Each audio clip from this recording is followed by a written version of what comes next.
Hey, gang, this episode of WTF is sponsored by Stamps.com. Go to Stamps.com and type in WTF when you click the radio microphone to start a no-risk trial and get a $110 bonus offer. That's Stamps.com. Enter WTF.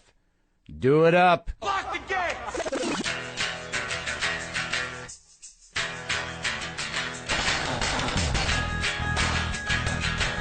All right, let's do this. How are you, what the fuck buddies, what the fuckers, what the fuckologists, what the fuckashuganas, what the fucktarians? What is going on? I am Marc Maron. This is WTF. How are you? Today's guest is Dan Savage, the Dan Savage, author, writer, podcaster, radio personality, gay man, activist. He's the fucking best. And he hung out with me and we had a great talk. We're going to get to that in a second. Can I tell you what's going on with me?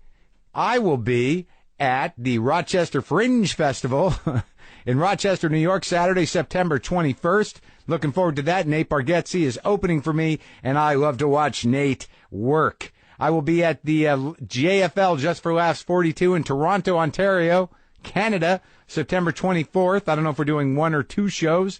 And Friday, October 4th, we're doing a live WTF at the LA Podcast Festival. Go to lapodfest.com to see what those packages are. And I'm going to be doing, I'll be up in San Francisco on the 16th doing a live in conversation with Adam Savage. He's going to be talking to me. I think we're going to be interviewing each other. I don't know. It's for City Arts. I believe it's what it's called. It's a benefit. Some fucking idiot on Twitter said, $100 for tickets. Don't tell me you didn't have control of that. Louis C.K. tours for $25. Well, first of all, I'm not getting paid anything. It's a fucking benefit. Idiots who think they know what they're talking about don't know what they... See what the anger's doing? See what the anger just did? I have not tried the meds yet. I'm not comfortable with the Lamictal, so I tried the propranolol. What is it? It's used to treat high blood pressure. It's basically not a benzo. It's not an addictive thing. It's interesting. You take it preemptively to ease your anxiety, and it's almost like it just turns it down a little bit. Something gets turned down. It's like, hey, I want to get mad, but it's okay. There's no body buzz. There's no brain buzz. There's no shift in perception. Just a slight kind of drowsy muting of your equipment inside your head. Who knows? If it can help me get through things, learn how to communicate better, not destroy it, not slash and burn the emotional forest, if it can help me do that, then we will get the work done, folks. Bombed on stage the other night. Been a while since I did that. That surprisingly painful after 25 years. I'll tell you about it in a second. If you're listening to this and you still use a postage meter, listen again. Listen now. Listen closer. You've heard me talk about Stamps.com before, so why are you still using a postage meter? Or even just stamps for that matter? Or even going to the post office. Postage meter companies used to have the monopoly on printing postage. They could overcharge you on something as simple as printing postage from your own office. But those days are over, my friends. Over! With Stamps.com, get all the benefits of a postage meter, but at a fraction of the cost. All you need is your computer, printer, and Stamps.com to get official U.S. postage for any letter or package, any class of mail. I just sent some shoes to Brazil with Stamps.com from my garage. Everything you would do at a post office, you can do right from your desk. Look, I work out of here. You think I got room for a postage meter? I barely have room for my recorder. In other words, it's getting cluttered in here. It's time to go on eBay and start sending out clutter. That's why I sent shoes to Brazil with my Stamps.com. Because I said on Twitter, I got these shoes. I put a picture up. Some guy said, I'll give you $30 and postage to Brazil. Boom. Asked my assistant. I said, can we do that with Stamps.com? She said, hell yeah, we can.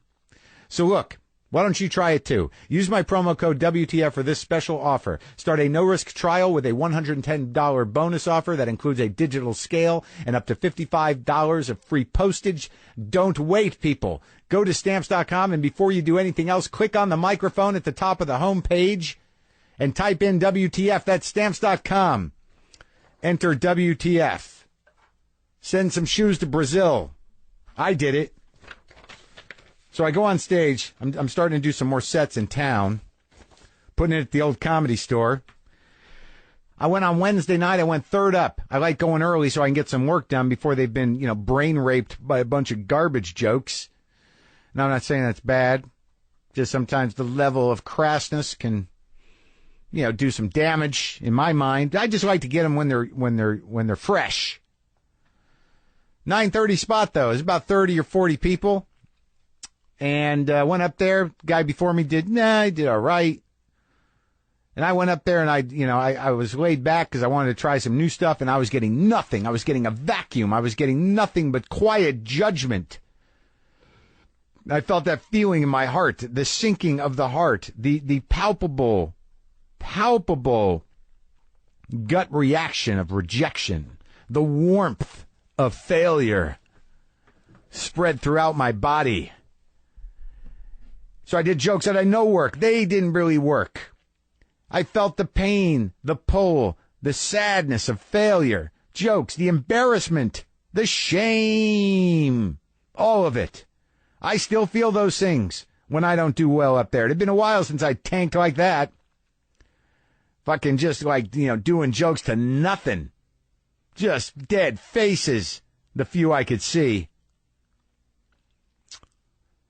But it was interesting to me that what I did feel, that what really feel like, you talk to some people, it's like, and I think most comics, despite whatever they say, will go, look, it's part of the job. It happens. Yeah, it does happen, but it hurts.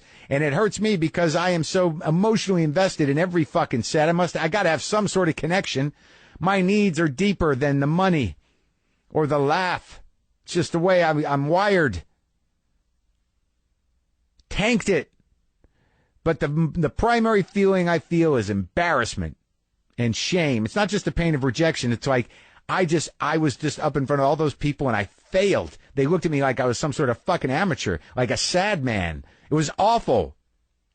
Did I have any control of that? I don't know. Back in the day, at another time in my life, I would have used that feeling. I would have used that experience as a mallet to beat the shit out of myself with for days.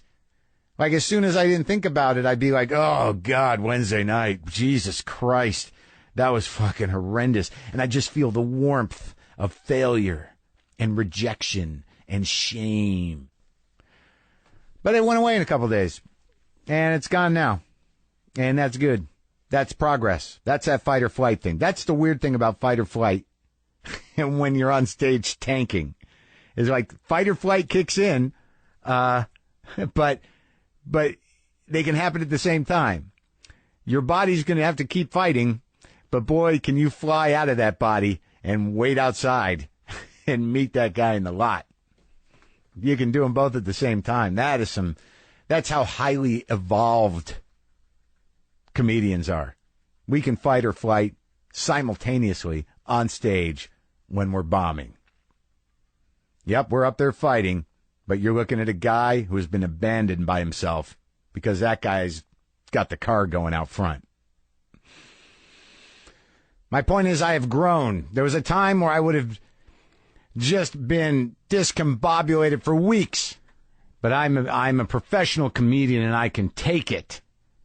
I got to say there's a caveat to this amazing emotional and psychological growth that it would, in the name of transparency, in the name of not keeping anything from you, I did go back to the Comedy Store to do a set on Saturday night, and the manager there said that everyone got off stage on Wednesday and said that was the worst crowd they've ever seen in their fucking life that they've ever performed at.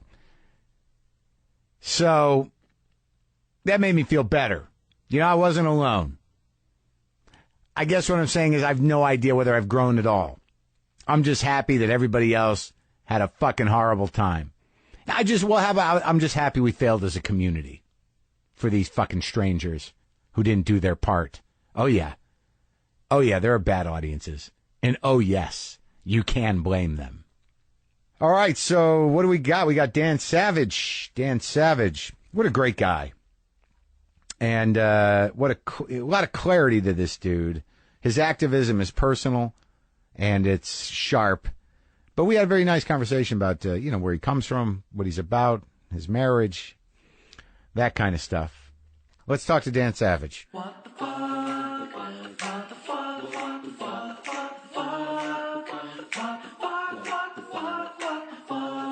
So, Dan Savage, you're here. People want us to talk.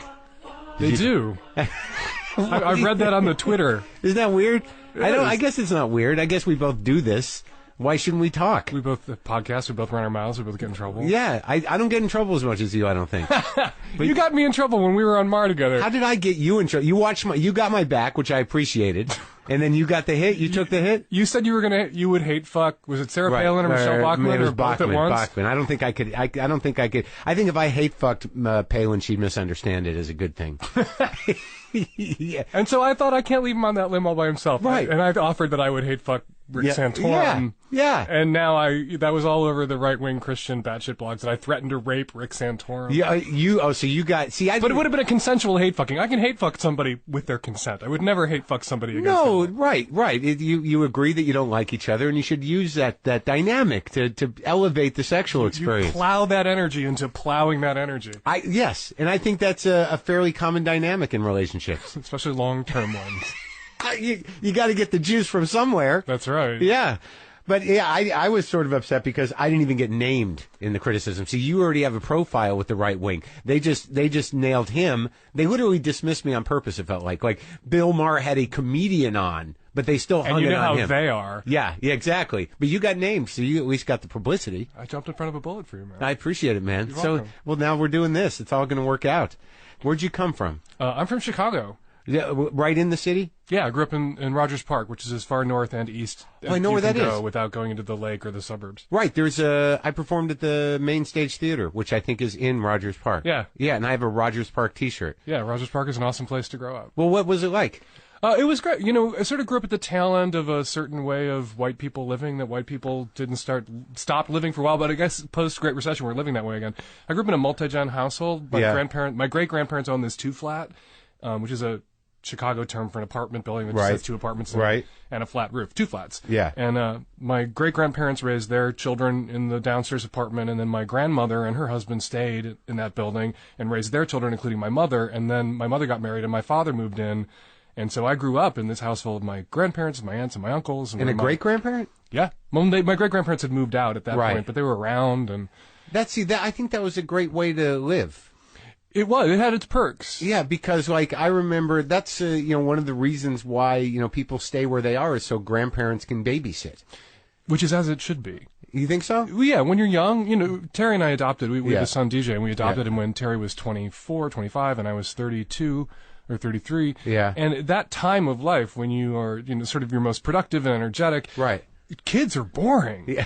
And an only child is super boring because one of you always has to be the playmate of last resort. Right. So if there's no other 3-year-old around, one of you has to be a 3-year-old. Stand in, be 3. Yeah. And play with trucks, which works if you're high and doesn't work if you're not. And you're not supposed to be high when you have kids, so it kind of doesn't work. But so to have parents, aunts, and uncles, people who are delighted to take that kid off your hands for a while, was beautiful. And my mom didn't live in Seattle when we were new parents, but she would come out all the time and be the kind of working-class Irish grandparent that you want, which she would take the baby and say, you two go away and have fun and do something. So she got it. Yeah. She understood it from when she was younger. She was the kind of grandparent that parents are happy to see because she would do the laundry and make dinner and take the kid off our hands. Gave her purpose. Yeah. And spread the love around. People out there, if you have children who have kids and you don't see much of your grandkids or your children with kids, it's because you're useless when you show up. If you're a burden when you show up to your children who have new children, they're not going to want you around. If you show up and suddenly the laundry is done and dinner is made and you and your wife got to go out, they'll build you a room. They will. Yeah, they will. Absolutely. So what were how many siblings did you have? What was the business? What was your dad doing? My dad was a Chicago cop. Really? Yeah. Busted heads at the 68 Democratic National Convention. Did he really? Absolutely. And then he became a homicide detective for about 10 years, which was weird for me when I came out to him when I told him that I was a big faggot. Because, he was a homicide cop in Area 6, Chicago, which was the gay neighborhood at the time, but this was the 60s and 70s when a gay neighborhood was not a nice place. It was the freshly gay neighborhood, but it was a bad neighborhood, and the gays came in and started... No. This was when gay neighborhoods were bad neighborhoods. Really? Why were they bad? Because they were kind of marginal places. They weren't like coffee shops and bookstores, and they weren't lovely. Well, what was the bad part? Like, what were they? Well, gay bars and shit were dominated by the mob then. So gay neighborhoods were kind of rough places where gay people kind of dove in, right, had a little anonymous sex, and then went back to the wife or the rectory. So it was a cruising type of situation. It was like a secret place. Yeah. Like so, those bars, like what you saw in Cruising or something. Yeah, not as glamorous, not as hot, but sure. Yeah. But it was specifically to sort of protect. It wasn't a gay neighborhood because gays went there. It was a gay neighborhood because that's where they'd go to do the their nightclubs, secret where the thing. bathhouses right. were. It was just at the cusp where people started creating gay neighborhoods and gay communities coming together in north side of Chicago. So your dad worked those beats. Yeah, but Clark and Diversey was the intersection in the middle of his beat, and they called it Clark and Perversey. Yeah. That's what the cops called it. Right. So when you came out to him, what was the reaction? He wasn't a cop anymore when I came out, and he reacted fine. He was the last person I told. Why'd you wait? Because when I was 15, he divorced my mother. He left, and I was ready to come out when I was 15, which is really weird. Kids didn't come out at 15 in 1980 when I was 15. They didn't come out at all, really, did they? They came out after college. Right. That was kind when of they were out of the house, and when so he couldn't be kicked out of life. Right, and that still happens today. Kids are kicked out of the house when they come out or are out of their families. But my dad left my mom, and I was like, I couldn't go into my mom's bedroom and say, hey, this will take your mind off the divorce. Yeah. To my good Catholic parents. Yeah. So after my dad left, I didn't have to come out to him. He wasn't around, and he was really homophobic when I was a kid. Like in the house. Yeah, but in this, in the way that I want to slam him for it, but I want to exonerate him at the same time, because this is what good parents thought they had to do then. They thought gay was something that grew in your child like an inclination or cancer, and you could nudge them and they wouldn't go gay. So he would say shitty things about gay people. Why? Because he cared about me. And he felt it. Yeah. Oh my God! When I was 13 years old, I begged my parents. All I wanted for my birthday, tickets to the national tour of a chorus line. And these motherfuckers were shocked when I came out. It's like I practically. That's like seeing your 13-year-old son give a blowjob, and you're shocked when he comes out. I want tickets to national. I want tickets to the chorus line for my birthday. It's all I want.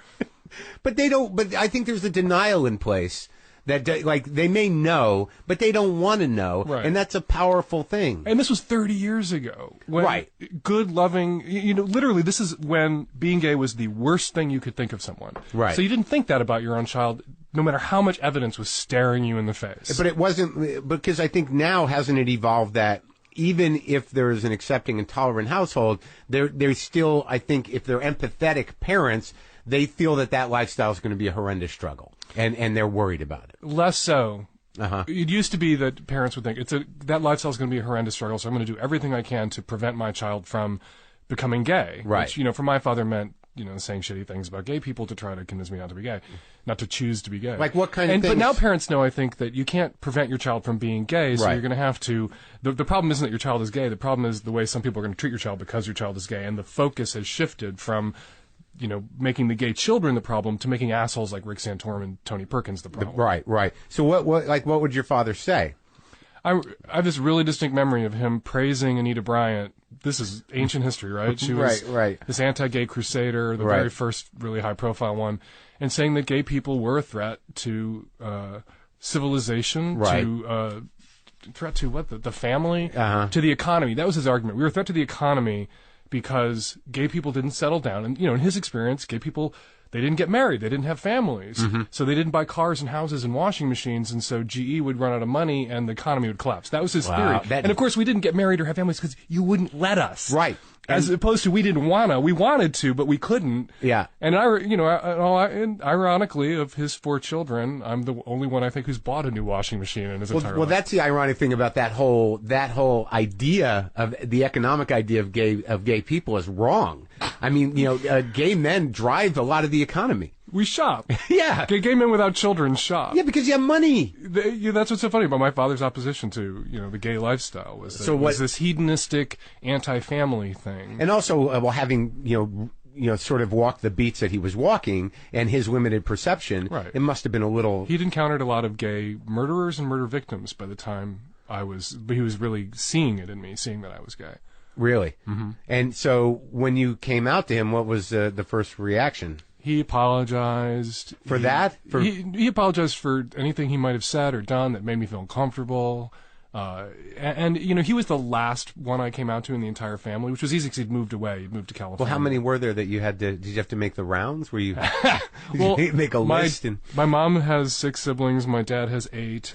I have 3 siblings. There's 8 million cousins. Everybody lived pretty close to home base in Rogers Park or nearby. So you just kind of made the rounds. You I got to stop by this house. And a lot of people to tell when I started coming out. And I did that shitty thing that some people do when you come out. Like I told my mother and told her not to tell my father. Right. And then my mom and dad came to see me act in a play, because I was doing plays then, where I got married. There's a big wedding scene for my character in this play. And it was a comedy, and my mother is bawling her eyes out because she thinks Danny's never going to get married. Right. This is the saddest thing I've ever seen. And my father's like, what is wrong? And she can't tell him. So I really didn't come out to my mother. I dragged my mother into the closet with me. Right. And I did that for about a year, and then she was like, we can't keep doing this, and you've got to start telling more people. And your mother's telling you we got to stop meeting like this. Yeah, and my sibs. I came out to my siblings, and then, my mother basically told all my aunts and uncles, and there were problems. Really? Yeah, like I had one uncle say that he would never speak to me again or be in the same room with me again. And my mother was great. Did that hold up? No. Oh my God, no. Yeah. No, he's great now. And he loves me. And but then that was the importance of having a big family was really helpful then, because maybe for 5 minutes it turned into 2 warring tribes, like on my side and against me, and the on my side tribe utterly defeated the against me side. But also, my mother went to her brother and went to everybody and said, if you have a problem with Danny, you have a much bigger problem with me. Got really? It? Yeah. And my mom was tough that way. But wasn't the reaction, do you think, that not so much, it was their own fear, right? I mean, you're still the kid they always knew. They just all of a sudden have to see you in a way that they're not accustoed to or comfortable with. Yeah, they have to picture you with a dick in your ass. Right. Or your mouth. Right. And I hate to be crude, but that's it. Like, you tell your parents, when you're straight, people don't see you having sex. Yeah. Coming out to my mom and dad meant burdening them with a mental image. I could see it on their face. Like, you tell them you're gay, and they're like, oh, they're like picturing a dick going in your mouth. Yeah. And when my sister had a boyfriend, they didn't picture her giving blowjobs. Yeah. It was just a given. She's straight. She has a boyfriend. There's probably something going on, but I don't have to think about it, because their relationship could be about dating and marriage and family and a future. It's about so much more than the blowjob. Right. Right. But if you're a gay kid in the 80s, your relationship isn't about marriage. It isn't about family. It isn't about a future. It's about a blowjob. It's about sex only. And that was, and that was a limited perception of straight people, and still is to a certain degree initially, but not so much now. But in terms of how the gay community evolved, I mean, they sort of had to lean on that in order to build community in a way initially. We had to lean on the sex aspect? Yeah. Oh, yeah, absolutely. There's this great sort of explosion in the gay community after the Stonewall riots, where this sex culture took off, and it was very male dominated, very male oriented. People say, why are gay men like this? Why do gay men have bathhouses and go to parks and have sex? Gay men do everything straight men would do if straight men could do it, but straight men can't because women won't. It's not that straight men are particularly virtuous. If I told straight guys, there is this park, it is full of women. Some of them are really hot. Some of them are 18 years old and hot. Yeah. And they want to fuck you, and they don't want to know your name, and they don't want your phone number, and they never want to see you again. And you just go to the park. That park would have, every straight man in America would be in that park. Right? I mean, not every, but a lot. Right. And not every gay man goes to the park. I've never had sex in a bathhouse or a park. Why? Because it was too... Well, why? You're the age. You could have. Because the one thing that I had that probably saved my life during the HIV epidemic is that some gay men don't have that I have is kind of a well-developed sense of cooties. Yeah? I wouldn't share a can of Coke with my sister. I'm not going to put a dick in my mouth that's been in 40 other mouths that day. Yeah, yeah. Like that kind of rampant, crazy bathhouse sex. Right. But, getting back to my point, straight guys would do that. Yeah. A bathhouse is a whorehouse staffed by volunteers. Right. And there's no parallel in straight land. But if there was one, straight guys would go. Oh, yeah. I think they would. Yeah, they would. And so what you saw in the 70s was this kind of this excessive kind of totally male idea of sex and the way sex could work if it was just a male construction. It was male sexuality totally unencumbered in any way, but with disastrous consequences. This was sort of biologically unsustainable, this level of promiscuity and multi-partner. Yeah, because, bacteria wins all wars. Right. Eventually. And now we know that hitherto unknown fatal sexually transmitted infection can emerge. Right. That was an unknown consequence in the 60s and 70s. Now it's a known, as Donald Rumsfeld might say, and we have to adjust accordingly. Gay people, gay men, we have to have less sex than we can. Straight people should have more sex than they do, and somewhere there's a balance. Right. But the idea that the identity of gay people in those times when the communities were being built, was, we need to celebrate and be as out as possible, over the top even, in order to get our territory here. A little bit. A lot of people participated in that craze thing. We're like really out, really proud, really active. There was a political aspect to this. We'd been punished for this. We'd been imprisoned for this, lobotomized for this, marginalized for this sexual expression. Right. So we're going to celebrate it, and we're going to fuck the fucking shit out of this fucking. We're going to we're going to fuck it up. Fucking pros. Yeah. But there are a lot of people who were driven to that by shame. Bathhouses really facilitated the closet. The deal the culture made was you cannot be out. There's this park. Yeah. Or right. there's this one bathhouse. Can't tell anybody you work with or your family or your wife. We will turn a blind eye so long as you're only doing this gay shit in one of these two places in Chicago. In the neighborhood your father policed. Get married, settle down, find some sad woman and lie to her all your life, hope you don't get caught, and go to these places to get your gay rocks off. We know you exist. We've made this allowance. And we know who you are in the sort of the world of power, and I mean all these people knew. Right. But they were just sort of like, yeah, he does that, but... You had to pay lip service to the dominant culture, which was homophobic, and say you were straight, and then you could pay lip service to some dude in a bathhouse, as long as you didn't know each other's names, didn't date, didn't fall in love, didn't disrupt the lie the culture was telling itself, which is that gay people didn't exist. The Iranian lie. The President of Iran comes up, we don't have gay people in Iran. Right. That was... Eisenhower could have said the same thing. Right. Well, what gave you the fortitude or the comfort to sort of come out as young as you did in the era that you lived in? Oh, God, I don't know. People were coming out. I grew up in Chicago. That was such a benefit because there was a gay neighborhood that was emerging in Chicago, Boys Town. And so I would see gay people around sometimes. Right. And I would think, they look happy. And, despite whatever pressures there were in the world. And I credit my Catholicism. I had been raised not to lie to my parents. I had been raised... But were you not also raised not to suck dick? I was. These things were in conflict, and one or the other had to go. I could lie to my parents, or I could suck dick, but I couldn't do both. Right. And so I prioritized sucking dick over lying to my parents. Well, I think that was probably the right choice. I do, too. Like that was actually the good part. Semen is a natural antidepressant. There are antidepressant qualities in semen. That's why I'm such a happy-go-lucky guy, no matter what the religious... That is not true, is it? You just made that up. No, it's Google it. You're not talking metaphorically here, because metaphorically I think that on a lot of levels, the idea of what religion tells us, what you chose was the right way to go for your own self and for everybody else's. I saw through it. Right. Religion. My sexuality brought me into conflict with my faith, and my faith collapsed, not because I was just a hedonist who prioritized boners over God, but because I looked at religion and thought, no, this is, religion, whether you're straight or gay, inserts itself into your sex life and into that conflict, that internal conflict that is your sex life, and says, oh, we can mediate this with God. We can intervene here for your sexual sins, and we've defined everything about human sexuality that happens as a sin, and you're going to go to hell unless we're there to... Right. Well, that was the brilliance of those who wanted to control others in writing that shit. If you can get into somebody's head about their sexuality, you can control them. Yeah, completely. So, do you have any priests in your family?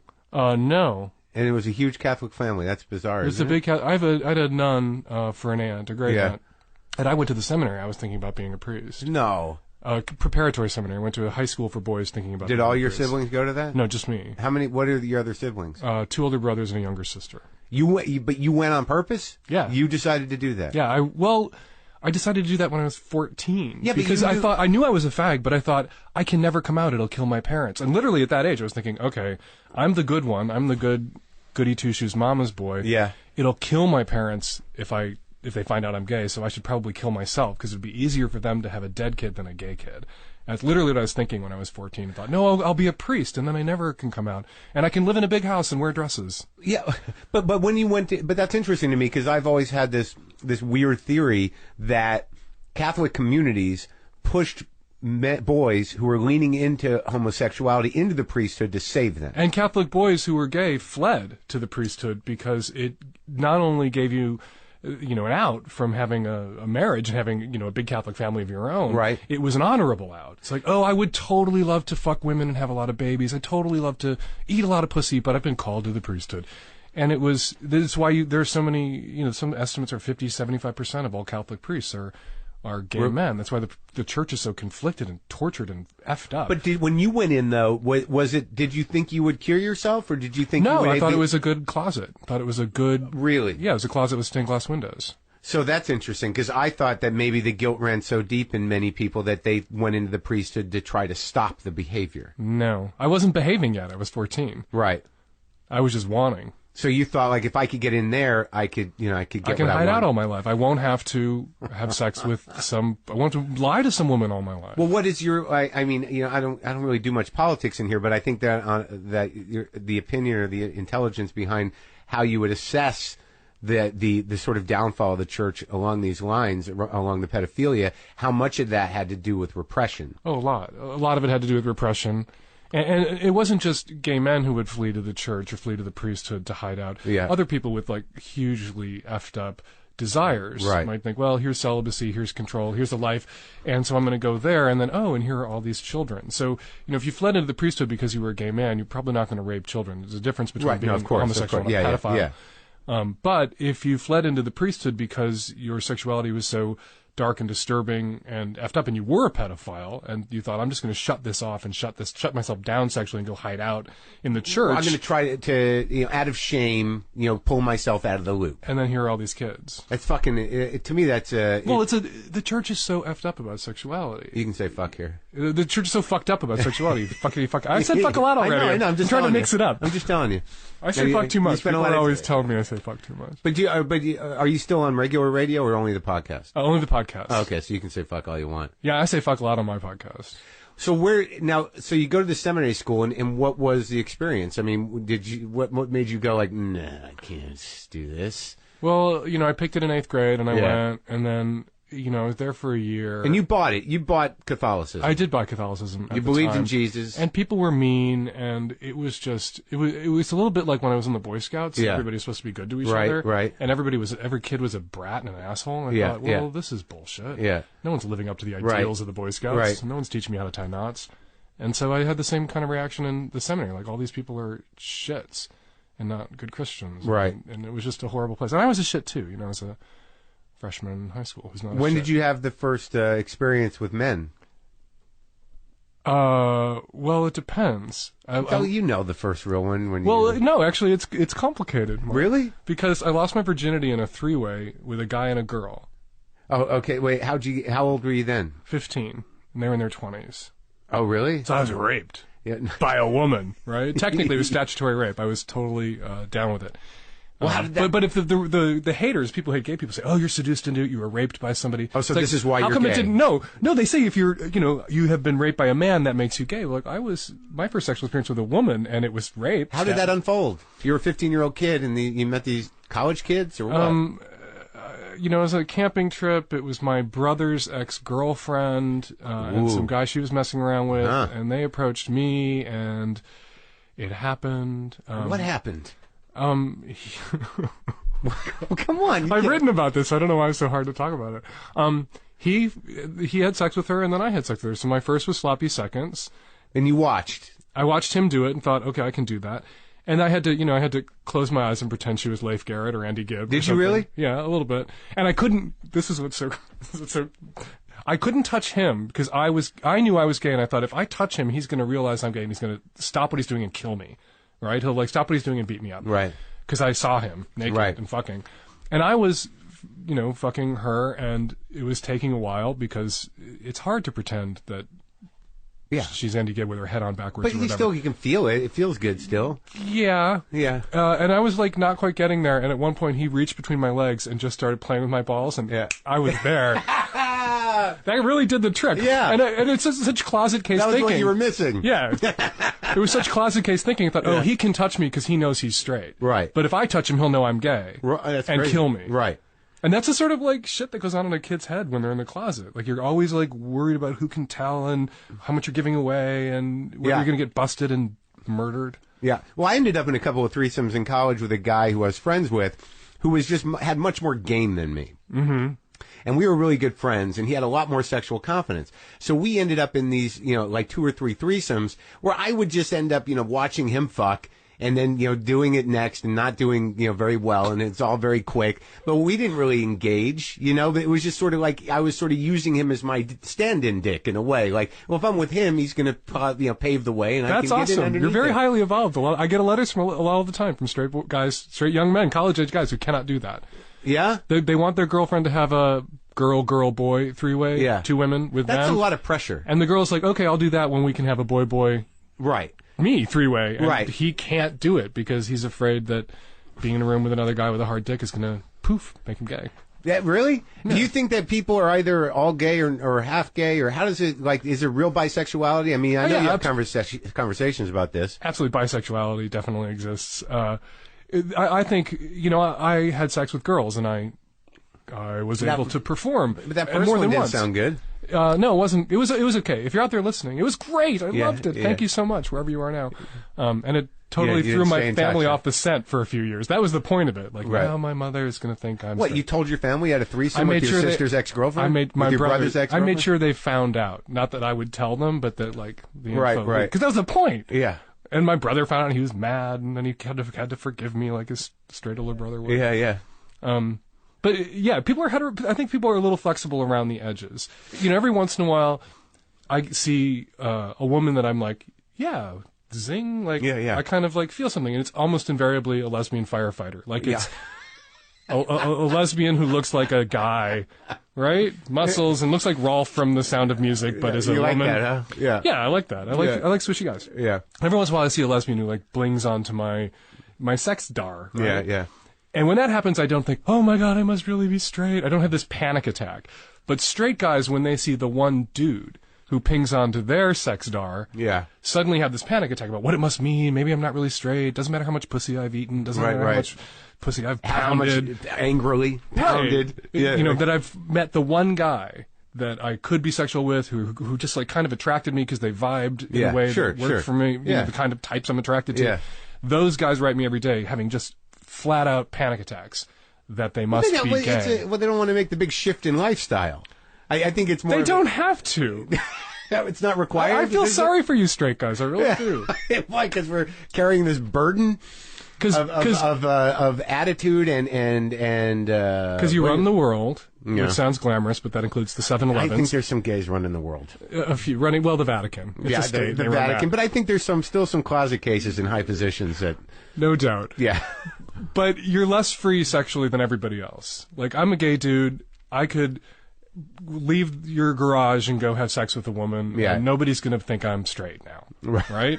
Except maybe that woman, if you're not honest with her. Yeah, but everyone will think, oh, that must have been crazy. That fag Savage fucked a woman. I wonder what that was about. No one's going to say, Dan Savage isn't a fag. He fucked a woman. Yeah. And so and gay dudes are really angry guys who go, that fag's fucking our women. I thought the whole point of us accepting them was more women for us, and now they're fucking our women too. But women can do whatever they want. They can eat pussy at college and then be straight identified, and nobody says you're not straight. Right. But straight guys suck are like one dick in college. That's it. Right. Yeah. You're trapped. Yeah. And it's not a prison of your own construction solely, because straight women, when they find out that their husbands or boyfriends had one same-sex encounter, write me, panicked that it must mean he's gay.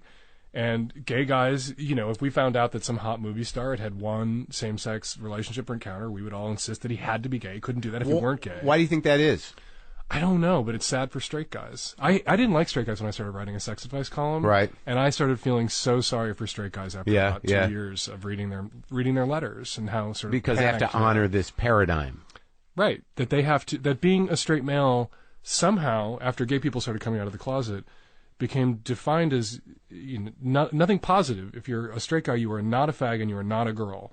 So that if there's anything girly or gay that intrigues you or interests you, it can undermine your heterosexual bona fides with other straight people, other straight guys. Right. And it induces a kind of paranoia in straight guys. Right. They're not sort of comfortably straight. And not all of them, individual results may vary.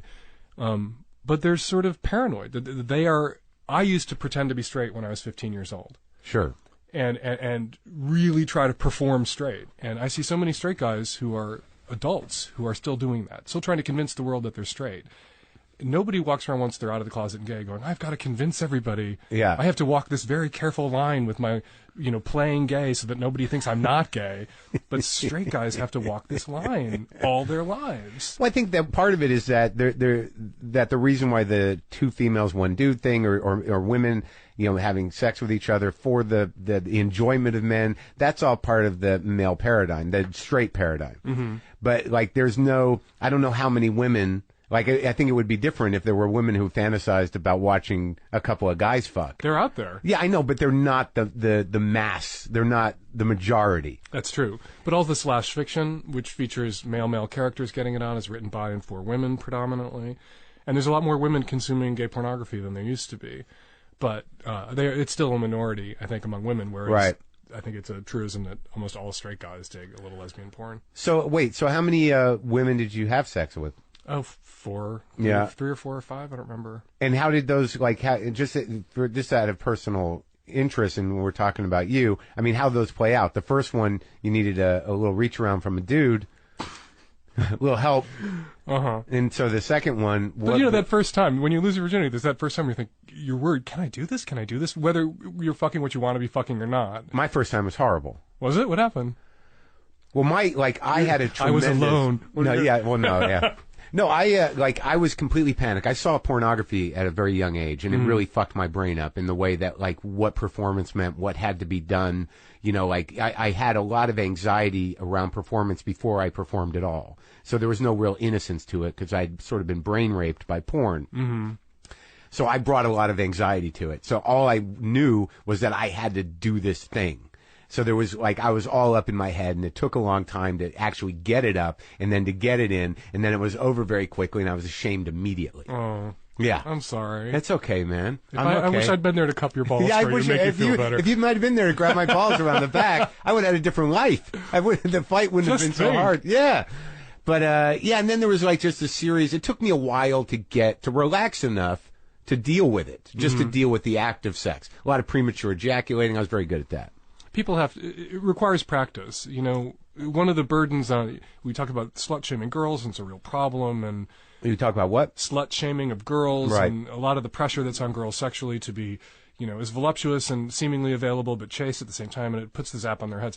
But there's also a zap that is on boys' heads, which is sex is your job, and you have to be good at it. It's like calisthenics. Burden of mastery. Right. The first time you do it, you have to sort of execute this quadruple backflip, double jump thing perfectly. And that's a lot of anxiety-inducing pressure. We have to give people permission, and I do all the time when I talk to young people, permission to really be bad at it at first. Well, you have to be. I mean, I don't think I knew about vaginal orgasms until it was within the last decade, and I'm 49. I never really got that there was two kinds. And not because I'm some in denial. There are two kinds. Well, no, but there are girls that can come from just having sex without clitoral stimulation. Mm-mm. Yes, there are. Mm-mm. I've had them. They're lying to me? No. Here's the paradox.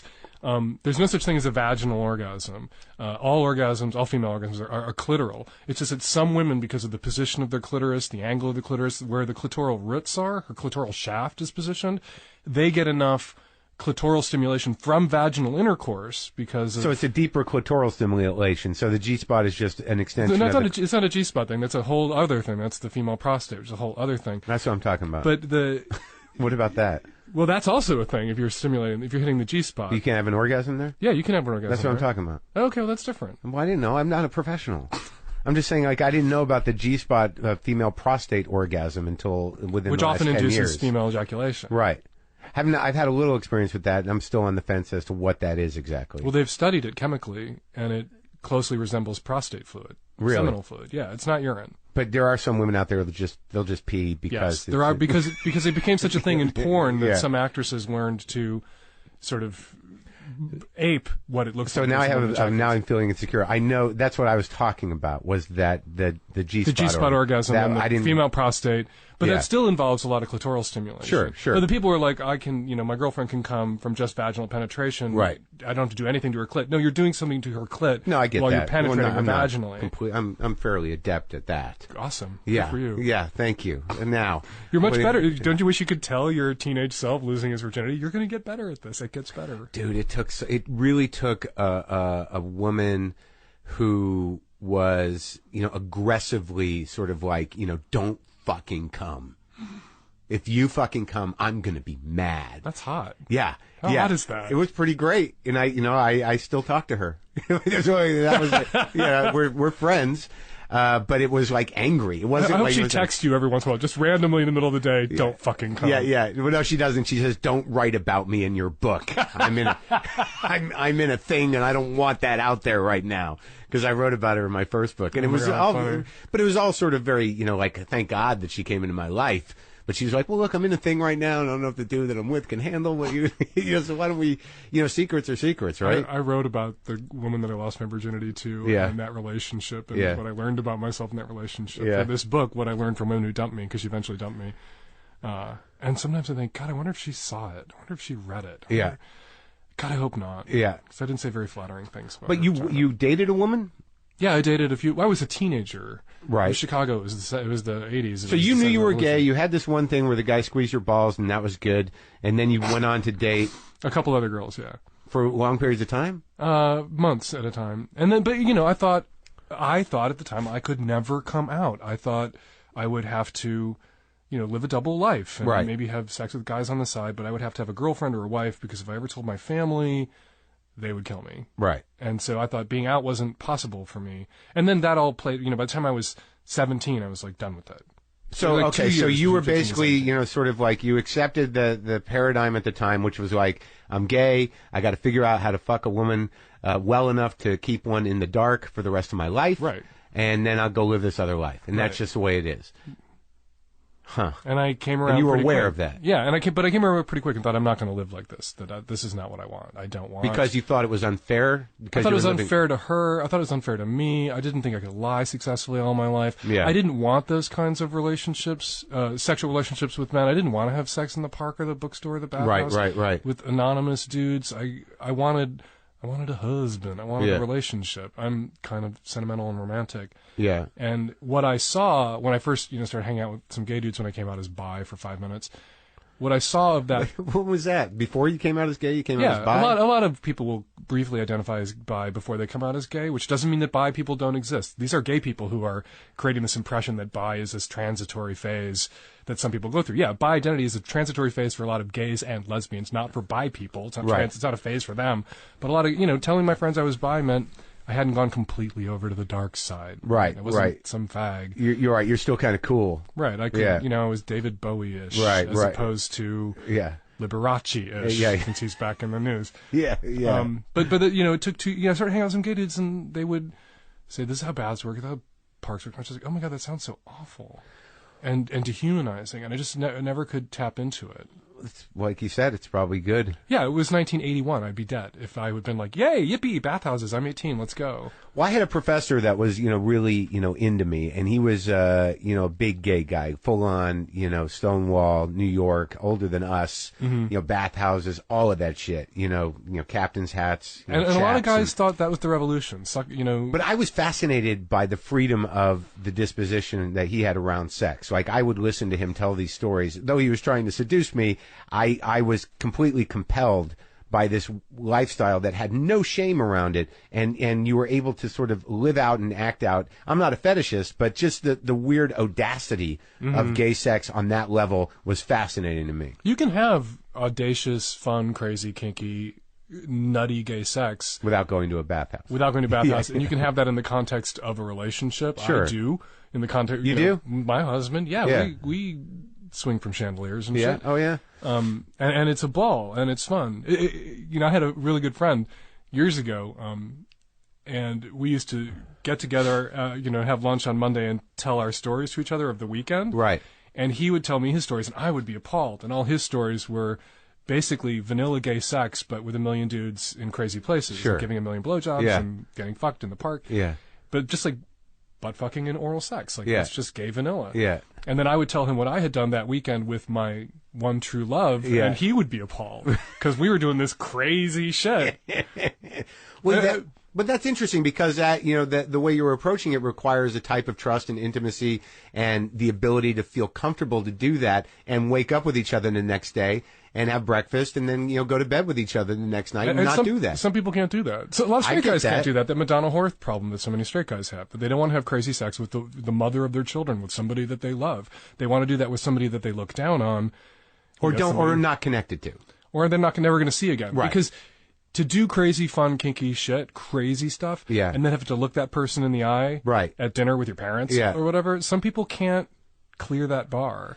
They don't want someone to know their secrets sexually that they have to interact with all the time. Right. So they compartmentalize their sex life into normal and good and wholesome sex with the wife or girlfriend, and this shit that I do when I get to go to Thailand with a million people. Yeah, but I also think there's an issue now that I'm curious about in that I think there's a comfort level that's achieved by status quo, in a relationship where it's not so much a Madonna whore thing, but it's just sort of the friendship starts to overtake, or the comfortability or just the predictability of the situation overtakes your drive to be wild. We know what that's about, which is, well, not necessarily about wild, but just be wild for each other. Right. When a relationship starts, there are all these obstacles that you have to overcome to get in their pants. Do they like me? Do they not like me? Where are we going to go? Who are we going to do? Getting to know each other, as you reveal yourselves to each other sexually. It just feels risky and dangerous, even if it's the most sort of boy-girl vanilla kind of relationship on the planet. It still feels like you're taking risks and jumping hurdles. Yeah, because, you're just getting to know each other. Yeah, and you're getting over those obstacles. Once you've overcome all those obstacles, there's no challenge anymore. Right. It doesn't feel like a game anymore. And that might be exactly what you're into, is that feeling of... And how do you get that feeling back? You have to get a new partner. You have to end this relationship, find space, or you have to artificially create those obstacles, reinstall them in your relationship. Yeah, I do that with just, fighting over nothing. Right. A lot of people do that. A lot of people will pick a fight so that they can have the breakup sex. Because then you have to overcome the obstacle of the conflict. But they don't know they're doing that. You're telling me that people do that on purpose? I can't imagine. I don't think people know they're doing it on purpose, but I think people do it subconsciously on purpose. Sure, I'm very aware that having an argument over bullshit is foreplay. I'm very. Can you do something subconsciously on purpose, or your subconscious? Well, I think you have just taking over? have patterns, and then when either you're going to call yourself out on that or not. Like if you keep doing this, like, oh, she's crying, now I've got to make it right, and then we're going to have that amazing sex, and this is the third time this month. Mm-hmm. At some point, you got to realize, like, well, this is a kind of a sick thing I'm into, and I don't know how to disarm it, because if you're stuck in that pattern and you're not aware of it, and it's not a discussion, then eventually they'll leave. And then you're going to have to start over again. Eventually, you'll pick the breakup level fight. Sure. By accident, when you were just hoping for the breakup. Well, it's all. Well, I mean, I don't think you're ever hoping for that. I mean, I think that's the sad part of that dynamic. So so you go out with a few women in high school, and then you decide that that's when you come out after that shit. You're like, this ain't going to happen. Because I imagine that if you chose to be honest with your parents, the idea of lying to a girl that you're dating just was consuming. You have a moral compass. I got rid of those. I ended those relationships, or they had run their course. Are you friends with any of them still? No, because I wouldn't even know where they are. Really? Well, I think some women seem to be that woman. Like they date gay guys until they run out. I didn't date those women. No. We could, as a gay teenager, I knew who the fag hags were. Yeah. And to date a fag hag was to kind of out yourself as a fag, and I was very concerned with not being.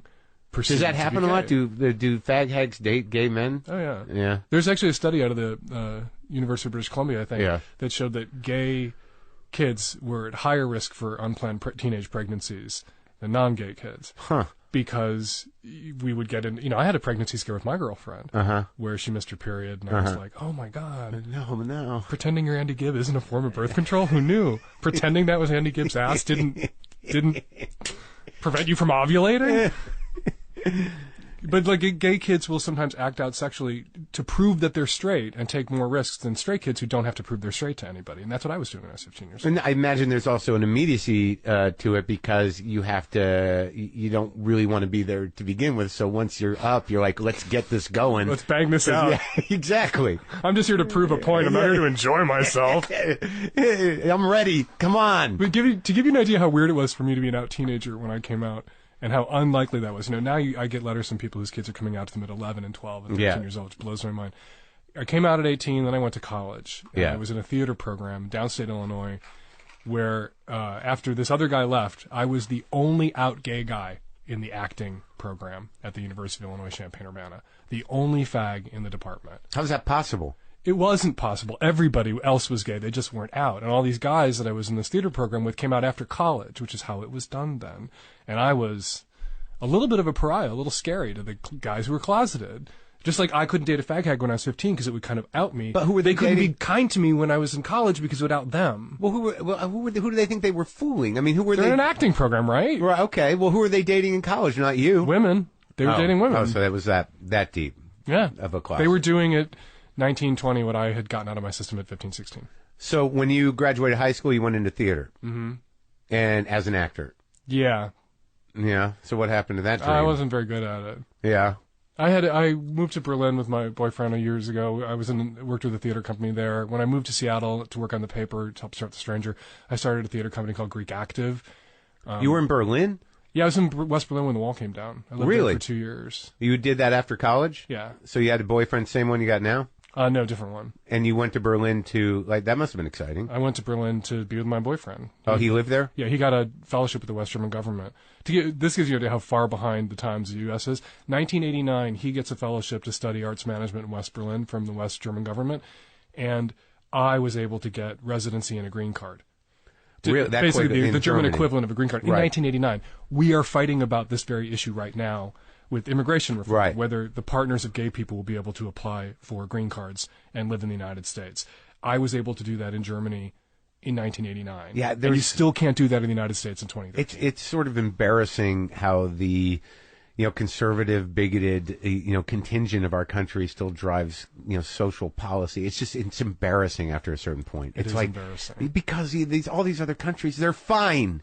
They actually have an industrial base. People are better taken care of, and we're supposed to be the example. And people are freer. That's what drives me crazy about the whole health care debate. Yeah. Oh, it's impacting our... You know what makes you not free? You can't quit your job because you can't afford to lose your health insurance because you have a sick child. You are now the slave of your employer. And in Sweden, you don't have that problem. Right, and you idiots are fighting about a word you don't understand, socialism, that you don't even understand it. And can't pronounce it and can't spell it for certain. And don't understand that on some level it functions. Yeah, you like your socialized fire departments and highways and Social Security. yeah.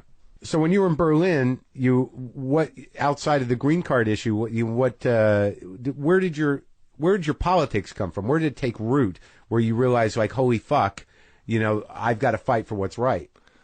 Well, it was the AIDS epidemic. It was ACT UP. I was involved in ACT UP. It was Queer Nation. The first thing I did politically was protested draft registration that Carter imposed after the Iran.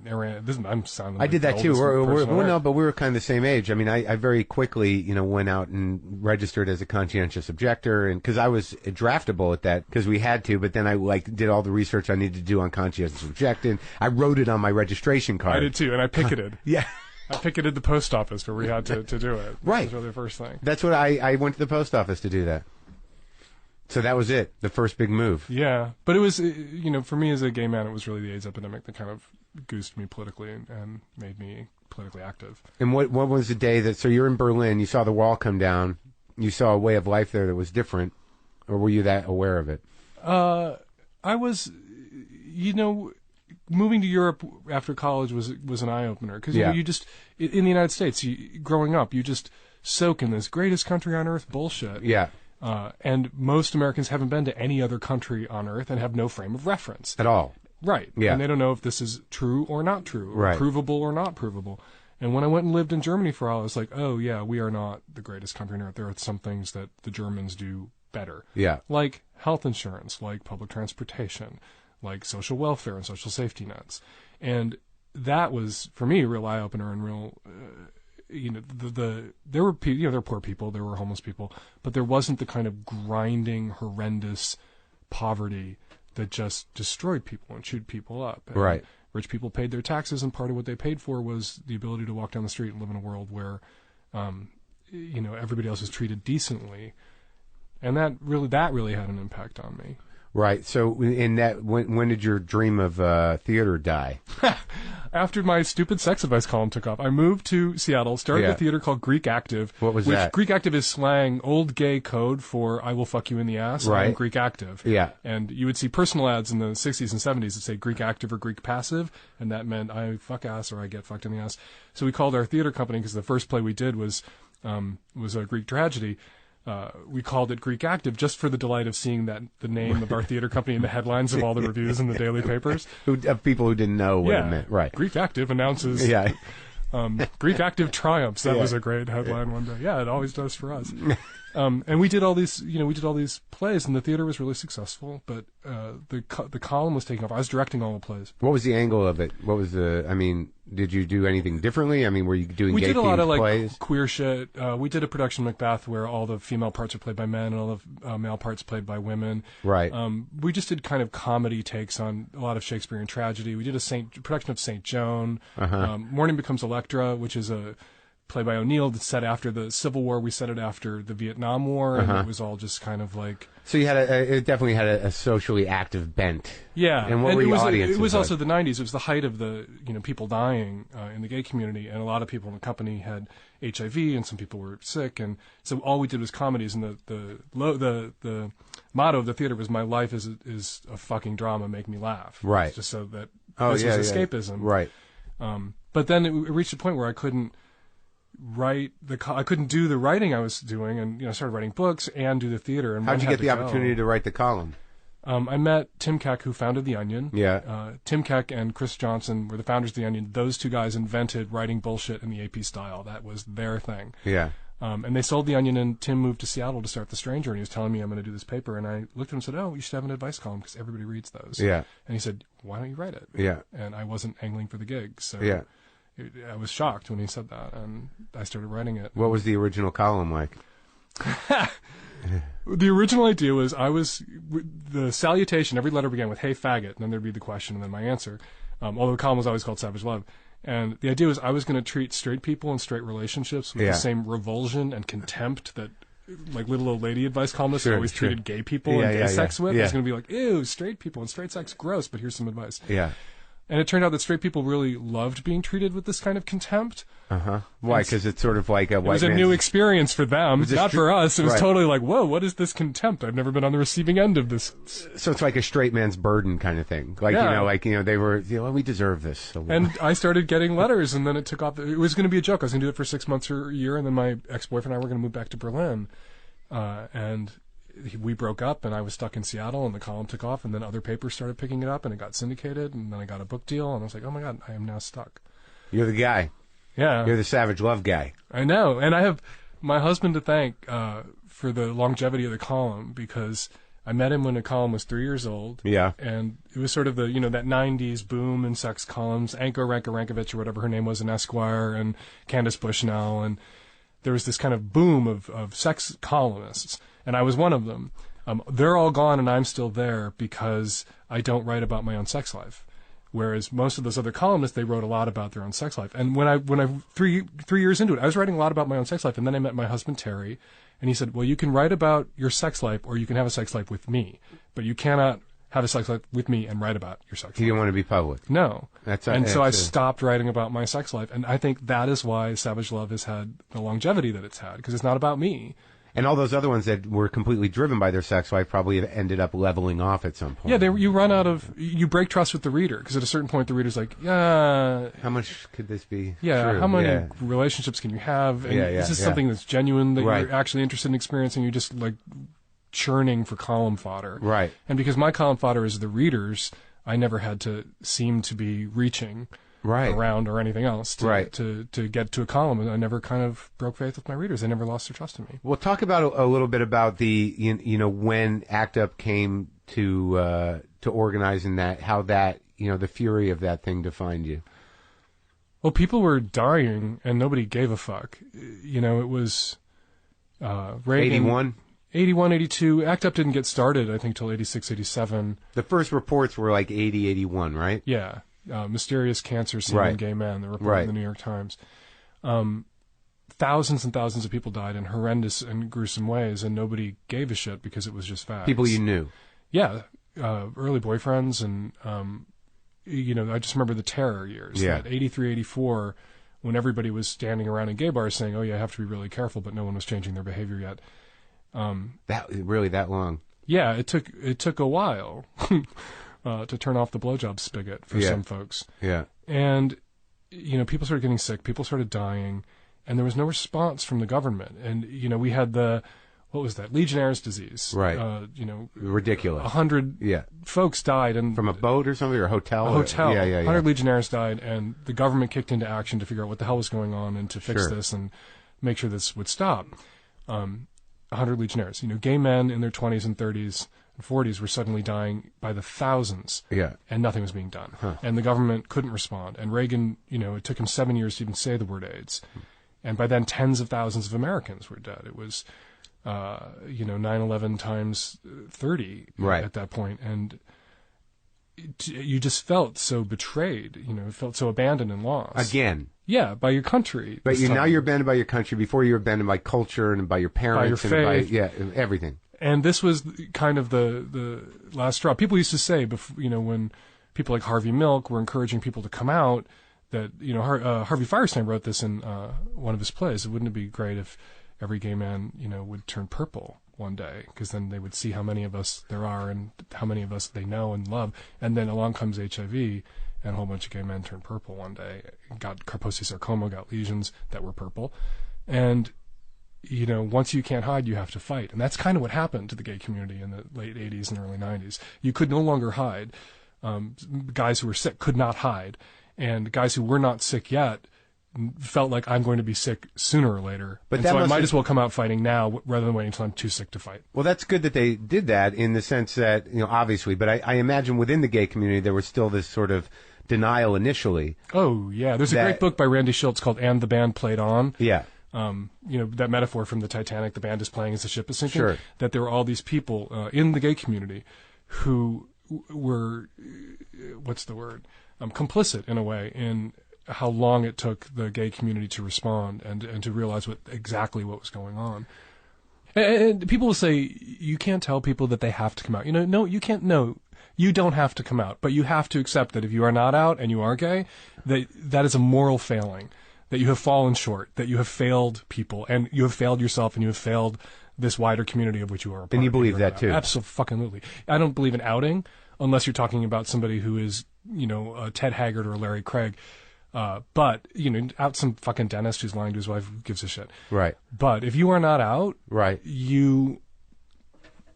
unless you have some very good reason, and you're 15 years old, you're growing up on some Mormon compound in Utah somewhere, and your parents are shitty, and you might wind up homeless if you come up, you have a good reason to wait to come out later. Sure. You're 25, 30 years old, you're a lawyer, you're set, you're no longer dependent on your parents in any way, and you're not out, you're just a fucking coward and a part of the problem. I think it's interesting too, because it seems that, within the community and also on the other side, of the straight world, is that, there's a constant need for the straight world to pigeonhole gay people specifically as gay, as opposed to, like, there are gay Republicans, there are gay assholes, there's a lot of overlap. That gay asshole, gay Republican thing is a Venn diagram that's just a fucking circle when you look at it. But that gay people are just, that is not the top of what they are. That is just, that's what that's But their you know right. what? We need to identify that as the top of who we are right now, because it is for that reason that we are discriminated against. It is for that reason we didn't make gay the most important thing about us. Straight people made gay the most important thing about us. When straight people said, we're going to discriminate against you, throw you out of the army, not allow you to be married, we're going to make sure that your lives are really circumscribed, and we're going to fuck with you. It's not like gay people said, hey, we're gay people. And this is the most important thing about us. Straight people identified gay as the most important thing about us and the reason to discriminate against us. But that was and because out of reaction for that was why the gay community initially, amped up the sex publicly. Perhaps. I think it was just after centuries, millennia of oppression. But now once there was this sense of sexual freedom and possibility, it just exploded. Right. In the 70s. Right, but that was necessary in order for the community to sort of define itself. It was this adolescence, and it was this great coming together. And, it cemented a lot of bonds. Eric Rothfuss is this gay writer who wrote a lot about that. He wrote this book called Dry Bones Breathe, about, promiscuity and what was good about it. And this, like, band of brothers who were all sort of sexually linked in those relationships. So there was good in it, but it was as Gabriel Rotella wrote in Sexual Ecology, unsustainable biologically over the long haul, as we've seen. But now the evolution is that, when a basketball player comes out, and it's good because it's no longer about the sex as much as it is about, like, hey, we're your neighbor. We're in your family. We're you. Hey, we're 7 foot tall and we weigh 250 pounds and we could kick your ass. Exactly. Yeah. Good. So that's the cultural dialogue now. Yeah, I mean, it's the final, it's the last bastion. It's the last, citadel that we're storming. And you're optimistic. Oh, absolutely. We're winning. Yeah. We're winning. We're sitting here, Minnesota achieved marriage equality yesterday, and today Brazil achieved marriage equality, became the 15th country on Earth with full equality for same-sex couples. And how long have you been married? I've been with Terry for 18 years and married for 8. And when you got married, that was in the first wave? We ran up to British Columbia to get married 8 years ago. So before. Yeah. And then we got married again in Washington State. We renewed our vows in Washington State when marriage came to Washington. So now, so that's solid. So what is offered to you as a married couple in Washington State? A massive tax bill. You're supposed to get a tax break. Oh, no. Because right now, with taxes, what the government says is, because you're married, you have to file as community property, but because you are not married, you're not allowed to file jointly. So we get taxed doubly. So you haven't got the rights on that level? No, we don't. We actually had a tax bill this year which was basically our son's college education wiped out because Terry doesn't have a vagina. Taxes we wouldn't have had to pay if Terry had a vagina. And he won't get one no matter how often I beg. Around April 10th, April 11th every year, I'm like, honey, we need a sex change, and then we won't have to pay this. You're legally a woman. We could file jointly. I don't want him to get a vagina in place of his penis. He'd have to get a vagina like on his hip or behind his knee or somewhere else. Somewhere I don't look at. Maybe just a tattoo of a vagina would work. Maybe that would pass muster with Antonio Scalia. Maybe that'd be good enough for him. Just have a tattooed vagina just in between your cock and your belly button. Oh my God. But now that's another interesting thing, because I've gotten flack from the transgender community a little bit. As have I. Like 2 listeners, because I'm insensitive. The place we have to get to is that, including the queer community, including the gender queer community and the trans activists and everybody else, is that there are, predominant gender norms, and most people are comfortable existing within them. Right. The problem isn't that these gender norms exist. The problem is that people who depart from them, who aren't comfortable existing within them, or that isn't who they are stigmatized and persecuted. And I think we need to get to a place where we accept that, the gender norms are, pretty standard, and most people are comfortable at either end of the gender binary, as they call it. But those people, boys who like to play with dolls, and girls who like to play with trucks, and girls with beards, and boys who are really effeminate, they shouldn't be, and men, adult men who are really effeminate, or are transgendered, they shouldn't be stigmatized or brutalized, and they are, for violating this gender code that exists in our culture. And I think that because of those cultural norms, when you disarm things or you make fun of them, that it's very easy to detach from the feelings of that person. The mistake I think that people make when they get in your face, or even using the word tranny, which you're not allowed to use anymore, which is crazy because it was widely embraced in the queer community. Even queer was controversial for a while, and then a secret memo went out in Transland saying this is now a hate term. This is our letter of the alphabet - word, like N-word and F-word and R-word. But you use the word fag, and you fought for the word fag. You enjoy the word fag. Right, I love the word fag. But you probably get flack for that. I do. Still. I do from some folks. Yeah. And I'm not a hypocrite. You know, some trans people said I was, I'd use tranny in my column or let people use it in my column. And they would say that was hypocritical. And I was like, no, it's not. I've defended comedians who've used the word faggot. Yeah. If I fell down on the floor and cried every time someone said faggot and then I threw tranny or dyke around, then I'm a hypocrite. Right. But I actually, I agree with Queer Nation back in the day. The way we take these words and make them not hurtful is to own them, eat them, make them ours, like we have with queer, which used to be hugely controversial, and now is generally widely accepted. And now, I can say queer without having any fear at all. Without me throwing my tea in your face. Right, but fag, not so, really. You just said fag. I know, but it's still your word. I mean, I can't. I'll lend it to you. Yeah, but are you gonna defend me when I get in trouble? Oh, absolutely, I've defended people who've used, I don't need to use it. Because some people get when I go on Maher, people will write me angry emails because Bill Maher does sometimes sort of mine homophobia and heterosexual male discomfort with gay sex for laughs, and that's not okay. I think that's great, and I think that's necessary.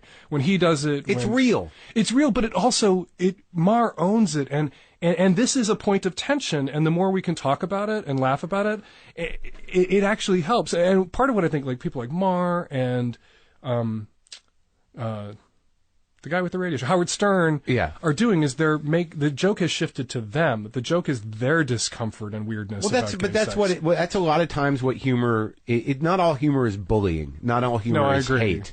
A lot of humor is like, I don't know what to do with this. I'm squicked out by this, and I'd rather like have straight. I know I'm squicked out by cunnilingus. I can't think of anything.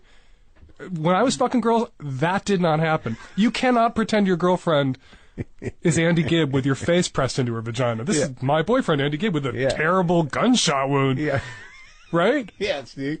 Yeah. No, and so if I can, as a gay man, talk about that kind of discomfort with, like, straight sex, I think that it helps to have straight guys be able to, like, talk about that discomfort. And then you have somebody like Maher or Stern or almost all comedians who exist on the planet. They're a little squicked out by gay sex, these straight guys. Yeah, but we all have gay friends, and you're for gay rights. Yeah, and that's a really important thing to model, that you can own because some people go from gay sex squicks me out to I'm opposed to gay rights, gay marriage, gay people adopting, gay anything, because gay sex is icky.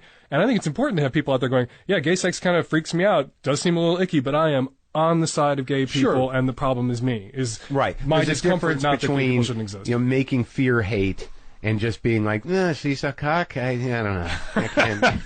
It's like, really? In your ass? You put one of those things in your ass? Right in there with another dude? I don't know. It's not for me, but knock yourself out. And I feel the same way about straight sex. But gay people haven't oppressed straight people for centuries, so it exists in a different context. Yeah. That said, I think it's a waste of time when organizations like GLAAD, which there's a new guy running GLAAD, and he's not doing this anymore, policing, going after David Spade, going after what's her face. It's a waste of time, and it makes gay people seem ridiculously thin-skinned. It also is, I think, part of the need for outlets of any kind, whether they're supposedly for activist causes, to generate drama in order to get attention. Mm-hmm. I mean, sometimes you got to ask, like, are you really working for the cause? Or are you just looking for some attention here?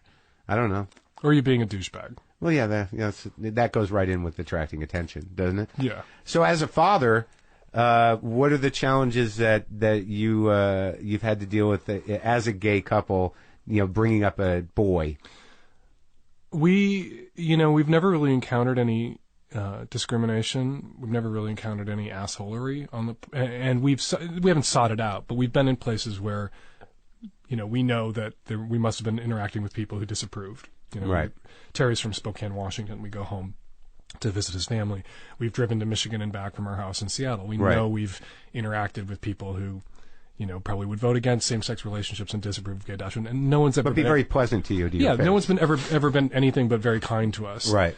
And that gives me hope. But how about on just a parenting level? I mean, within the home. It's been fine.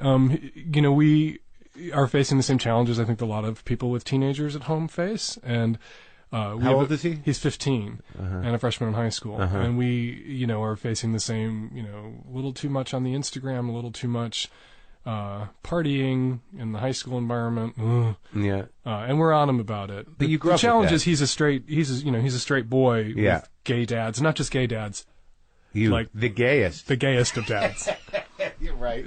And Terry's pretty fucking gay too. Yeah. And so, he's got everyone defines themselves in opposition to their parents to some extent, but he's really having to assert himself in a way so that his friends understand that just because I have gay dads. Oh, really? Doesn't mean. So he's overcompensating like a closeted gay kid. Oh my God. So you can relate to I hadn't even thought of it that way. Maybe he is.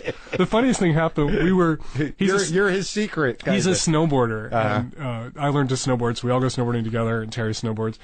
And we were away at a snowboarding trip, and we brought a couple of his little douchey snowboard, straight thuggy friends with snowboarding. And I'm glad you're not biased in any way, too. Oh, no, they're not douchey because they're straight. They're douchey because they're teenage boys. All teenage boys go through douchedom. Some never emerge from douchedom. They all go through it. It's like puberty. You go through douchedom just like you go through puberty. And they're sitting around a table, and Terry and I are like cleaning up the kitchen. We made dinner. And one looks at DJ and goes, "So you're going to be gay when you grow up? Your parents are gay, so you're going to be gay." Yeah.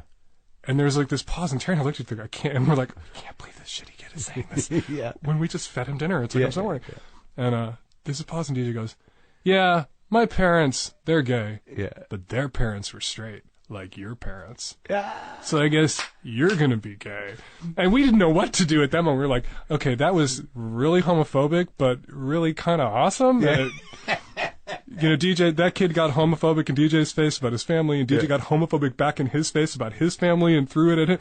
And I'm like, we're just going to leave this alone. We're going to tiptoe out of the room and pretend we didn't fucking hear this. That was it? Yeah. That's beautiful. Well, it was great talking to you, Dan. Thanks, it was a blast. I think we did good. This is your third book? That was my 7th book. Oh, my God. I know, right? I've been at this more research, yeah. What's the new one? Well, how is it different than the other ones? Oh, I don't know. It's in French. It's called American Savage. It's about politics, gay marriage. It's also about healthcare, pot, assisted suicide, snowboarding. So not just gay stuff. Not just gay stuff. Okay. Not just Andy Gibb with a gunshot wound. That was a good one. Thank you. Yeah. and Savage Love is the podcast. Savage Love is my column. And the Savage Lovecast is my podcast, which is at www.savagelovecast.com. And I want to invite you to come on and give sex advice with me sometime. I can do that, I think. You're up in Seattle to perform every once in a while. Well, yeah, I mean, I don't know if my advice will be any good. I don't know if my advice is any good. Well, what is the most common thing you get from straight guys?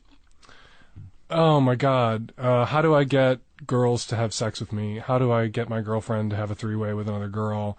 How do I get laid? Yeah, pretty standard. Pretty stuff. standard. And pretty, in a way, sad. Why?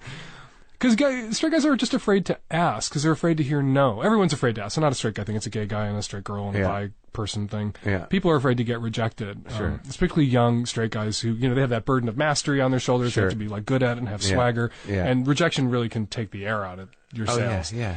But the sooner you embrace rejection, the sooner you get to know, then the sooner you've moved on to some girl who might be a yes. Yeah. And that's just hard for a lot of people to wrap their heads around. Wow, that's it's better, instead of like weaseling around and realizing you're in the friend zone or whatever, just ask the direct question. Will you fuck me? If you're gay, that is literally the question that you can put it that way if you're gay. You can't put it that way if you're a straight guy. You want to hang out? You want to hang out? You want to go on a date? A date? And the answer is no, don't be friends. Right. Yeah. Don't be a weasel. Exactly. Well, I made note of that. But, advice, you look it up in the dictionary, it says opinion about what could or should be done. I'll gladly come on your show. You don't have to have any qualifications to give advice. You just have to run your mouth. No problem. I can do that. Thanks, man.